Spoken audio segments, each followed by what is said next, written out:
2007 dari PTNB Kampus 25 Fakultas Pertanian Prodi Peternakan. Di video ini saya akan menjelaskan tentang proses pencernaan unggas. Nah, yang pertama itu ada kafum oris. Kafum oris ini itu ada lidah dan paru yang berfungsi untuk memecah partikel dan mengambil makanan menggunakan paru yang dibantu oleh lidah dan dicampur sedikit oleh saliva atau air liur yang terdapat pada lidah. Nah, setelah dari kafum oris ini itu langsung ke esofagus. Esofagus ini mempunyai gerakan peristaltik. Gerakan peristaltik ini adalah otot kerongkongan berkontraksi mendorong makanan masuk ke crop. Nah, di crop ini itu tempat terjadinya proses penyimpanan makanan sementara sekaligus dilunakan karena unggas tidak memiliki gigi sejati untuk memecahkan partikel-partikel makanannya. Nah, jadi di sini itu dicampurkan oleh enzim-enzim agar dia mudah dicerna.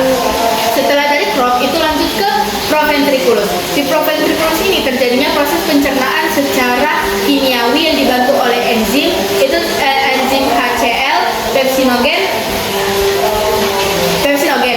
Nah, setelah dari proventriculus itu lanjut ke gizat atau ventriculus.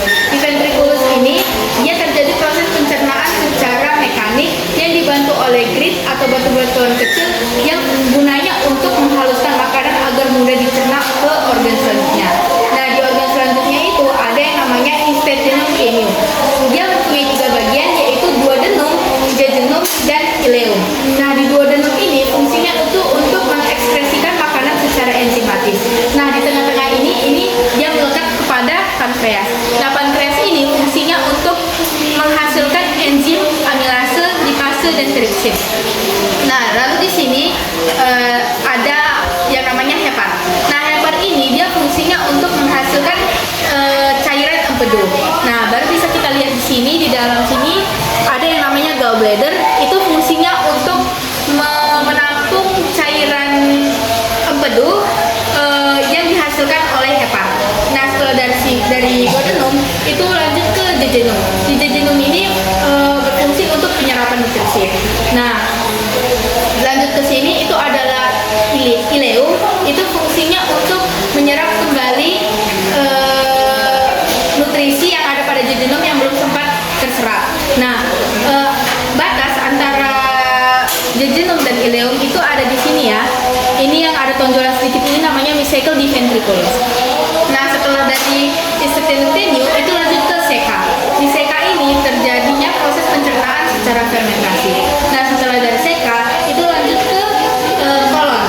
Nah, di kolon ini tempat sisa-sisa pakan yang belum sempat tercerna untuk menjadi feses dan tempat penyerapan air. Nah, setelah dari kolon itu lanjut ke rektum. Di rektum itu dia proses feses yang disimpan, sifatnya feses sebelum dikeluarkan. Nah, yang terakhir itu ada kloaka. Yang di kloaka itu ada 3 pencernaan, yaitu protodeum, ureum, dan kuprodeum. Protodeum itu tempat keluarnya reproduksi, kalau urodeum itu tempat salurannya urin, dan kalau yang kuprodeum itu dia keluarnya feses. Nah, dari ketiga ini itu disebut yang namanya ekskreta. Nah, jadi inilah proses-proses pencernaan pada unggas yang saya sebutkan di video ini. Semoga bermanfaat bagi kalian semua.